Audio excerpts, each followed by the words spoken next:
Outdoor lights were shut off. Inside homes and businesses, heavy curtains hid the glow of lamps.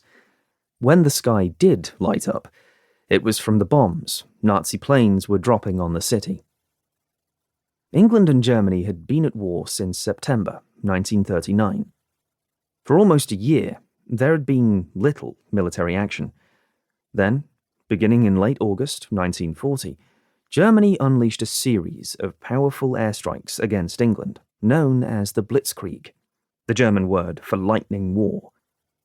Rough and tumble Liverpool was one of England's largest seaports, and it was at the bustling docks that food and other supplies arrived from the United States and Canada.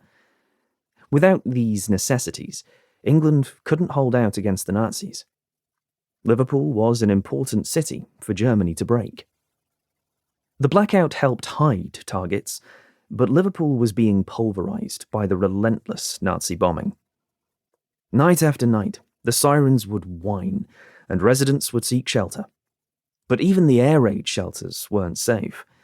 One direct hit on a shelter killed 166 people. By the time the airstrikes slowed, in the spring of 1941, the toll was heavy. 1,900 people died, and many more were injured. Thousands of homes and buildings were destroyed, making life difficult for survivors to carry on, though they did, often with the impudence the city was known for. In the midst of this chaos, on October the 9th, 1940, John Lennon was born. In a burst of patriotism, his mother, Julia, gave him the middle name Winston, after England's tireless bulldog of a prime minister, Winston Churchill. When things were looking their darkest for the small island nation, virtually fighting the Nazis alone, it was Churchill's inspiring words that gave England the heart to continue. Julia's eldest sister, Mary, known by everyone as Mimi, had been waiting for news of the baby's birth.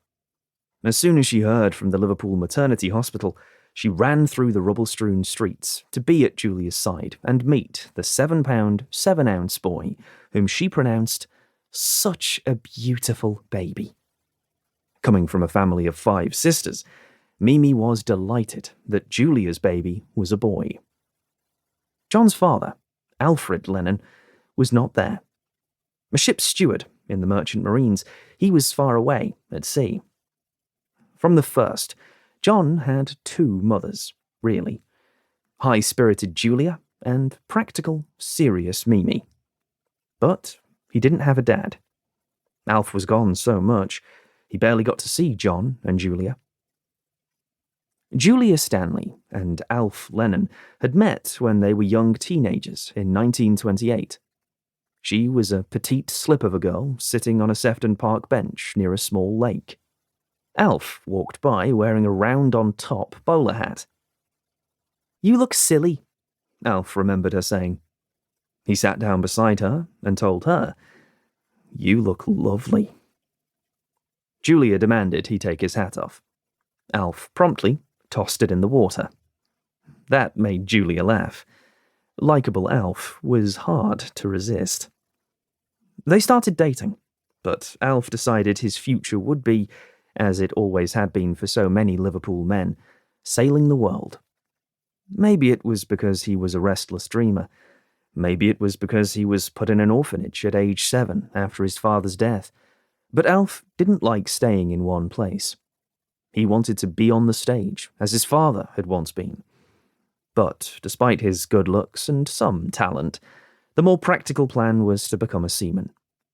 Ocean liners regularly left the Liverpool port before the war, and in 1930, Alf got a job as waiter aboard one of the luxury cruisers. For most young couples, all the time away and the distance between them would have meant the end of their relationship, but Julia and Alf plodded along. When Alf did return to Liverpool, though, they had good times. The young couple had a lot in common, including a wicked sense of humour, a preference for doing things their own way, and a sharp disdain for authority. Another thing they shared was a love of music. Both of them had good singing voices. Julia's was sweet and low. Alf liked to ham it up when he sang, doing imitations of popular